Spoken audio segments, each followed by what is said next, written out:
МЗС України вимагає від Росії назвати дату звільнення українських моряків, захоплених торік у листопаді в нейтральних водах Чорного моря поблизу Керченської протоки. Відомство вже підготувало відповідну ноту російській стороні. Про це повідомила заступниця міністра закордонних справ Олена Зеркаль.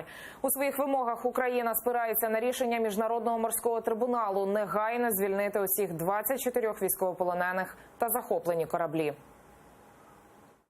Ми вже підготували дипломатичну ноту на Російську Федерацію. Сьогодні вона піде до Російського Міністерства закордонних справ, в якій ми питаємо, як ми можемо забрати наші кораблі, коли, де і як наші консули можуть забрати і коли наших хлопців з Лефортово.